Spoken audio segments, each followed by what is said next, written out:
अस्सलाम वालेकुम प्यारे दोस्तों, welcome to Gulf Life Hindi YouTube channel.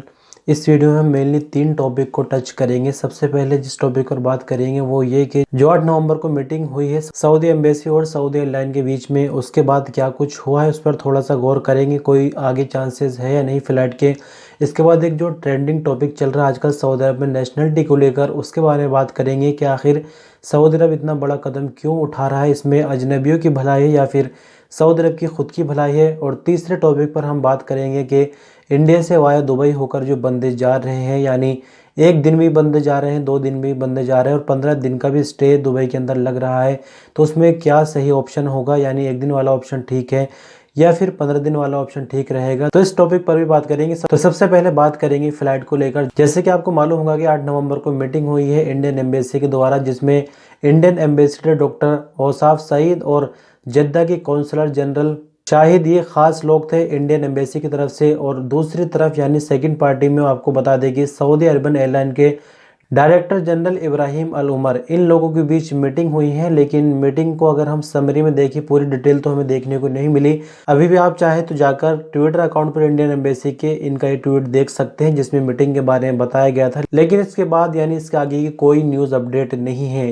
इस ट्वीट में भी सिर्फ ये कहा गया था कि जो इंडियन एम्बेसडर है वो काफ़ी टेंशन में है और फ्लाइट का ऑपरेशन जल्दी शुरू हो जाए इस कोशिश में है। आगे इसके कुछ भी नहीं हुआ, कोई खबर हमें नहीं मिली। लेकिन यहाँ पर एक चीज़ आपको और क्लियर कर दूं कि डायरेक्ट फ़्लाइट का ऑप्शन बिल्कुल भी अभी नहीं बन पा रहा है। जैसे कि आपको मालूम है सिर्फ ऐसे बंदों को ही सऊदी अरब डायरेक्ट आने की इजाज़त है जिन्होंने वैक्सीन की 2 डोज लगवा ली है। अदरवाइज़ तो दुबई होकर आ रहे बंदे या फिर किसी और देश से होकर सऊदी अरब आ रहे हैं। और जहाँ तक डायरेक्ट फ़्लाइट का मसला है तो नॉन वैक्सीनेटेड बंदों के लिए डायरेक्ट फ्लाइट का अनाउंसमेंट तो किया जाएगा, इसी महीने आप अनाउंसमेंट सुनेंगे। लेकिन ऐसा नहीं है कि आप सऊदी अरब के किसी भी एयरपोर्ट से उतरकर सीधे अपने घरों को चले जाएंगे या अपनी कंपनी या फिर रूम पर चले जाएंगे।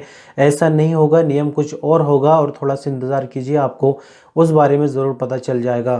तो नॉन वैक्सीनेटेड का मतलब ये हुआ कि जिस बंदे ने सऊदी अरब के अंदर वैक्सीन की दोनों डोज नहीं ली है, उस बंदे को सऊदी गवर्नमेंट नॉन वैक्सीनेटेड मान रही है, चाहे इंडिया में भले ही उसने वैक्सीन की दोनों डोज ले ली हो। क्योंकि अगर कोई बंदा वैक्सीन की दोनों डोज इंडिया के अंदर कोविशील्ड की भी ले लेता है, हालांकि कोविशील्ड सऊदी अरब में अप्रूव्ड है, उसके बावजूद भी उसको क्वारंटाइन होकर ही सऊदी अरब आना पड़ रहा है। वरना तो अगर पूरी तरह से अप्रूव हो जाती कोविशील्ड तो फिर ऐसा नहीं होता। सऊदी अरब बोलता है कि कोविशील्ड वाले बंदे भी डायरेक्ट आ सकते हैं, जिस तरह से सऊदी अरब में वैक्सीन लगवाने वाले बंदों को डायरेक्ट आने की इजाज़त दी गई है। तो इसलिए थोड़ा सा इंतज़ार करने की ज़रूरत है। इंशाल्लाह इसी महीने अनाउंसमेंट होकर डायरेक्ट फ्लाइट से सऊदी अरब आने का, लेकिन तरीका थोड़ा सा डिफरेंट होगा जिसके बारे में जल्द ही आपको बताएंगे। और जहां तक बात हो जाती है मीटिंग की, जैसे कि एम्बेसी के स्टाफ की तरफ से और जो सऊदी अरब एयरलाइन के डीजी है उनके द्वारा मीटिंग की गई है। तो मीटिंग होने का मकसद ये नहीं कि उस मीटिंग के बाद फ़ौरन ही फ़्लाइट का ऑपरेशन शुरू हो जाए। मीटिंग होना आम बात है, लेकिन मीटिंग में कुछ पॉइंट्स रखे जाते हैं, अपनी कही जाती है, दूसरे की सुनी जाती है। उसके बाद कोई डिसीजन अगर निकलता है तो मीटिंग सक्सेसफुल हो जाती है। वरना तो कितनी मीटिंगें रोज़ाना दुनिया में हो रही है और उनकी बाद में कोई अहमियत नहीं रहती। दूसरे टॉपिक की तरफ बढ़ेंगे। सऊदी अरब की नेशनलिटी आजकल काफ़ी ट्रेंडिंग में। सवाल ये बन जाता है कि सऊदी अरब ने अचानक जो ये फैसला लिया है उसके पीछे आखिर वजह क्या है। क्या अजनबी वर्करों को इससे कुछ फ़ायदा मिलेगा या सऊदी गवर्नमेंट का कोई और ही मकसद है। सबसे पहले तो आप ये जानिए कि आखिर अभी तक किन किन लोगों को सऊदी अरब ने नेशनलिटी दी है और उनकी काबिलियत क्या है, यानी वो कितने काबिल है। तब आप अंदाज़ा लगा पाएंगे कि ये नेशनलिटी प्रोग्राम आम लोगों के लिए किस हद तक कारगर साबित होगा। तो देखिए, इसमें सबसे पहला नाम अमीन साधु है, जो कि सऊदी अरब के अंदर बहुत बड़े जर्नलिस्ट है और भी इनकी कई उपलब्धियां हैं। तो यहाँ पर शॉर्ट में आप समझ लीजिए कि ये बड़े जर्नलिस्ट है। दूसरे नंबर पर डॉक्टर अल बकाई है, ये किंग सऊद यूनिवर्सिटी के प्रोफेसर रह चुके हैं और भी कई उपलब्धियां इनकी है, लेकिन शॉर्ट में आप समझ लीजिए कि ये प्रोफेसर है। आगे बढ़ेंगे, अगले नाम में डॉक्टर अब्दुल करीम शामिल है, ये जर्नलिस्ट है, ये भी बड़े जर्नलिस्ट है सऊदी अरब में। तो आप देख सकते हैं कि कोई आम आदमी नहीं है, ख़ास आदमी है जो कि सऊदी अरब के अंदर इन्होंने अपना बहुत योगदान दिया है, कुछ ना कुछ ऐसा किया है जो कि ये गवर्नमेंट की नज़र में चढ़े हैं, तब इनको गवर्नमेंट ने चुना है नेशनलिटी देने के लिए।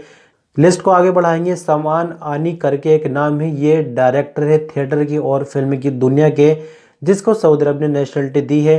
आगे एक और नाम है मुख्तार आलम। अब ये तो नहीं कह सकते इनकी नेशनलिटी पुरानी क्या है, इस बारे में तो डिटेल नहीं मिली, लेकिन आपको बता दें कि मुख्तार आलम भी कोई ऐसे वैसा आदमी नहीं है। तस्वीरों के माध्यम से आप देखकर थोड़ा सा अंदाज़ा लगा सकते हैं।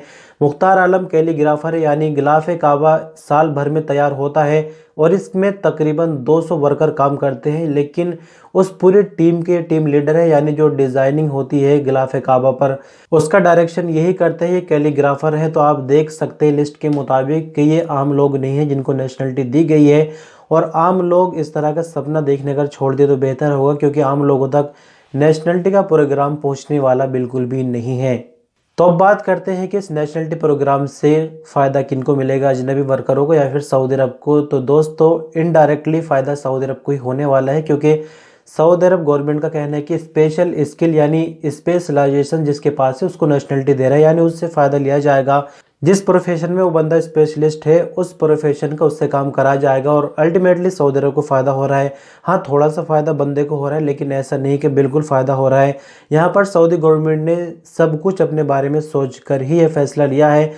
और आप देखिए कि इनकी उम्रें क्या है, 50 साल के ऊपर इनकी उम्र है, और इसके बाद इनके बच्चों को भी नेशनलिटी मिलेगी या फिर इन तक ही सीमित है। ये एक अंदर की बात है, क्योंकि पूरी जानकारी हमें खुलकर नहीं मिली है।